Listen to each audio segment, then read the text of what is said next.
Chapter 24. Me and the preacher started walking and calling Winn Dixie's name. I was glad it was raining so hard because it made it easy to cry. I cried and cried and cried the whole time I was calling for Winn Dixie. Winn Dixie, I screamed. Winn Dixie, the preacher shouted. And then we whistled loud and long, but Winn Dixie didn't show up. We walked all through downtown. We walked past the Dewberry's house and the Herman W. Block Memorial Library and Sweetie Pie's yellow house and Gertrude's Pets. We walked out to the Friendly Corners trailer park and looked underneath the trailer. We walked all the way out to the Open Arms Baptist Church in Naomi. We walked past the railroad tracks and right on down Highway 50. Cars were rushing past us and their taillights glowed red like mean eyes staring at us. Daddy, I said. Daddy, what if he got run over? Opal, the preacher said, we can't worry about what might have happened. All we can do is keep looking. We walked and walked, and in my head, I started to list 10 things that I knew about Winn Dixie, things I could write on a big old poster and put up around the neighborhood, things that would really help people look for him. Number 1 was he had a pathological fear of thunderstorms. Number 2, he liked to smile using all his teeth. Number 3 was he could run fast. Number 4, that he was snored. Number 5 was that he could catch mice without squishing them to death. Number 6, he liked to meet people. Number 7, he liked to eat peanut butter. Number 8 was he couldn't stand to be left alone. Number 9 was he liked to sit on couches and sleep in beds. Number 10 was he didn't mind going to church. I kept on going over and over the list in my head. I mentioned it the same way I memorized it the same way I memorized the list of 10 things about my mama.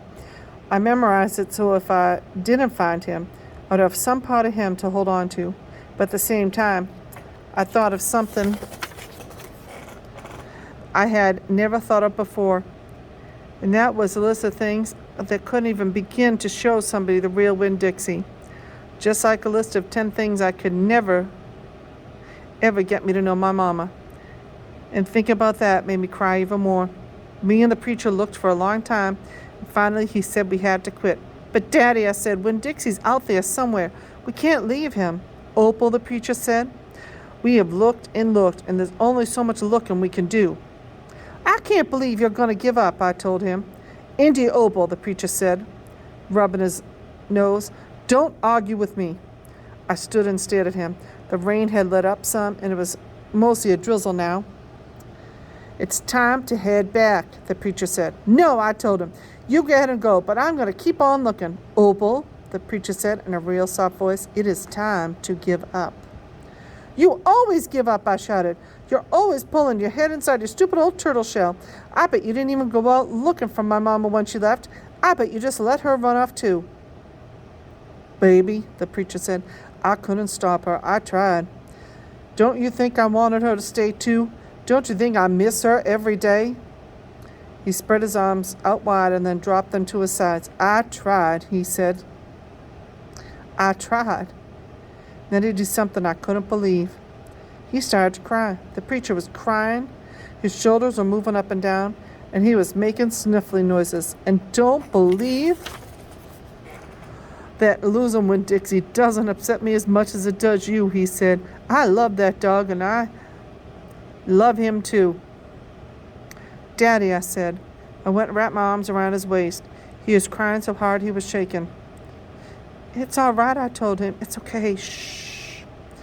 I said to him like he was a scared little kid. Everything will be okay. We stood there hugging and rocking back and forth, and after a while the preacher stopped shaking, and I still held on to him, and I finally got the nerve to ask the question I wanted to ask. Do you think she's ever going to come back? I whispered. No, the preacher said. I know I don't. I've hoped and prayed and dreamed about it for years, but I don't think she'll ever come back. Gloria says you can't hold on to anything, that you can only love what you've got while you've got it. She's right, the preacher said. Gloria Dump is right. I'm not ready to let Winn Dixie go, I said. I've forgotten about him for a minute, what we're thinking about my mama. We'll keep on looking, said the preacher. The two of us will keep looking for him, but do you know what? I just realized something, India Opal. When I told you your mama took everything with her, I forgot one thing, one very important thing that you left behind.